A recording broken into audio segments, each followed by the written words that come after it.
Welcome back to the Den of Nerds. I am Josh, and Captain America Brave New World is here. And this movie has an ending and a post-credit scene with massive implications for the future of the Marvel Cinematic Universe. And they're both also kind of confusing, so I'm going to explain what the hell was really going on. Captain's got to teach stuff. Let me use the powers of being a gigantic freaking nerd and explain to you in a way that nobody else can what the ending of this movie actually means and what it's going to set up for the future. Okay, so the end of the movie all has to do with the Red Hulk. And we find out throughout the movie that the Red Hulk was created by the leader, or Samuel Stern. And this is because after the original Hulk movie in the MCU, the government actually finds Samuel Stern. And apparently, instead of trying to cure him or help him, Ross actually feeds him more and more gamma. That's messed up. This is all because Ross sees the potential of having a one-man enhanced think tank. And so basically, since that moment in the first Hulk movie, President Ross has been using the leader as like a gamma charged brain of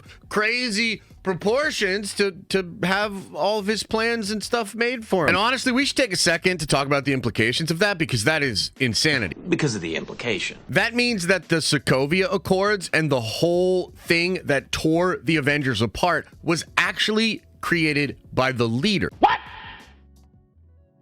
What the f? And so technically it's Zemo and the leader, because Zemo has his plan and he's tearing the Avengers apart. But the Sokovia Accords themselves are created by Ross, who basically, we now know, had the leader planning his every move. And because it's the leader, there's potentially far-reaching implications. The plan's probably way more deep than we first realized. And so the leader is helping Ross for years and years and years, and Ross is just turning him into more of a monster with more gamma, and he's keeping him locked up. Eventually, the leader realizes that Ross is probably never going to let him out, and he formulates a plan, and he starts turning Ross into a Hulk, using the gamma that Ross had used on him on Ross. That's kind of poetic justice. And because of the personality of Ross and him being who he is, the gamma manifests in turning him into the Red Hulk. And the whole plan for the leader is to ruin Ross's legacy. After all, Ross is a character who has dedicated a lot of his life to building his legacy, and the leader assumes that his legacy is the most important thing to Ross. And so the idea of losing that would be a trigger and cause him to go crazy. Now, the leader's original plan for this involves this big scene in Japan, or rather in the Indian Ocean near Japan, near Tiamat Island, which is the celestial body that has popped out. And it doesn't work. It's thwarted by both Captain America and Ross. Ross is able to control himself. Captain America is able to de-escalate the situation. But then back in Washington, D.C., after the treaty is ratified, Ross is giving a speech in front of the American people to try to tell them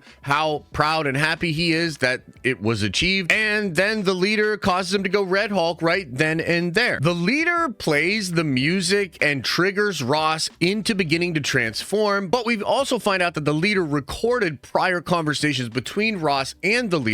And so by putting that out there to the public, he has tarnished the legacy of Ross, and that all works to trigger Ross further and get him to rage out and go full on Red Hulk mode. And then Sam and Red Hulk have that epic battle in DC, and it was really cool. Like, I'll admit, that fight was really cool. Great effects, really fun choreography, a lot of cool stuff going on. And ultimately, Cap is able to subdue the Red Hulk using his own force against him. This is the Wakandan vibranium thing. It's very similar to what you see in the Black Panther movies. The vibranium suit that Black Panther has is able to absorb force or energy and then throw it back at an opponent. And so in this way, Cap can use Hulk's strength against him, and Hulk wails out on that vibranium armor and charges up the vibranium to an insane degree. And then Cap is able to stab him, blow all of that energy into Red Hulk, causing him to split wide open. Friggin' pause on that one. But it's important to note that that's not the end, and we do see that Ross is able to regain control. So Ross is able to actually regain control, to set aside his anger and the worry about his legacy and do the right thing for him and his daughter. And Sam actually takes President Ross to the cherry blossoms in DC because he knows that's a memory that Ross has of Betty. So in this way, we could see Sam using his intelligence to try to get to the humanity within the Red Hulk to Thaddeus Ross. It works, and Ross is dialed down and turned human, and then the medics come in, and eventually we see that he survives this, but he's now a prisoner on the raft. And Ross gets a cool resolution to his arc by actually meeting up with his daughter Betty once again, and they're going to have a conversation. It's very cathartic. But this is a change to older versions of the movie, which would have seen the Red Hulk die. Wait, what? Really? We've seen a bunch of leaked set photos of a funeral scene where Betty was actually going to be at in the original version of this movie. And what the insiders are saying is that in the original version, Ross gets killed by Sam Wilson, and then that's basically the end of the film. But I think Red Hulk tested so positively with audiences, and audiences want more of him, and honestly, they wanted more of him even in this freaking movie.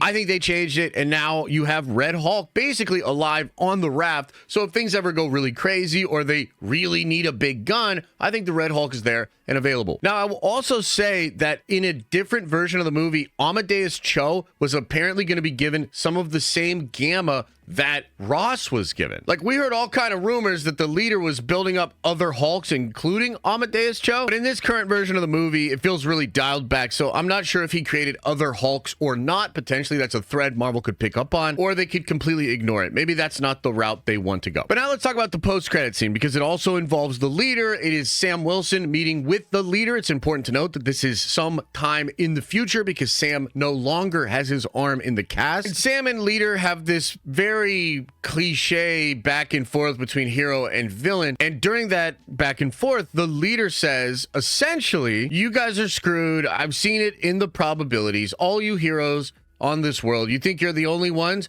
You think you're the only world?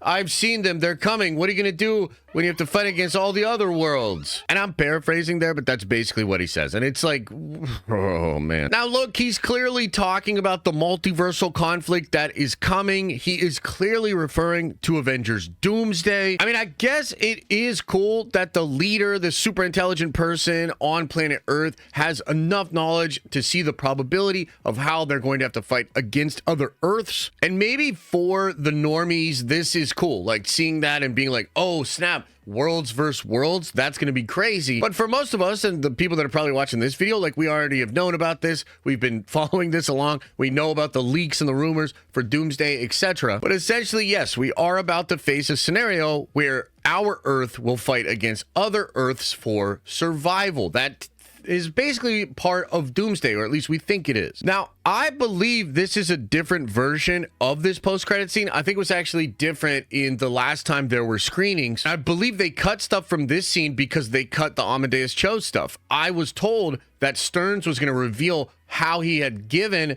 the pills to Amadeus Cho in this post-credit scene. And so that's not a part of this. And I wonder if in the original version of this scene, we might have heard the leader saying that he knows this big threat is coming, and therefore that's why he created Red Hulk. That's why he created Amadeus Cho Hulk. He's actually trying to prepare Earth and make sure that we are the Earth that survives. Like, I really would have appreciated that, like Samuel Stearns using his big brain to try to actually do what he thinks is needed to save the entire world. Instead, it's kind of played off as this like, oh yeah, screw you heroes, there's crazy stuff coming and I'm just gonna sit back and watch. Like, he's almost like a shit talker here instead of like actively being really aware of how bad what's coming is. However, it is also fair to say that after getting this warning, there is the strong possibility that Sam Wilson begins to try to find people, maybe reach out back to Bruce Banner,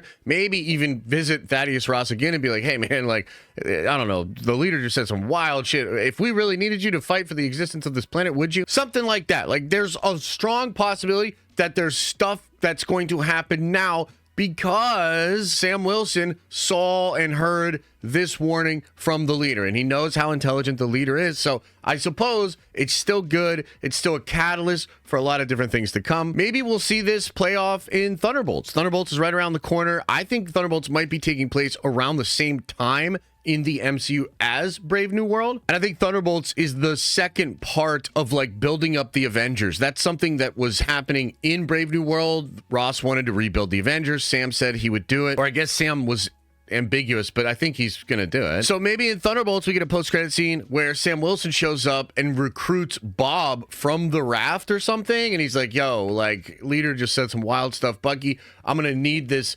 golden Superman kind of guy to help us fight. I guess we'll see, but that is the ending explained, guys, including the post-credit scene, what it's all setting up, the implications it has for Marvel overall. Let me know your thoughts about it in the comment section below. Is there anything that I missed? Please let me know. And as I always say, I hope you are having an awesome and a nerdy day, and I'll see you in the next video.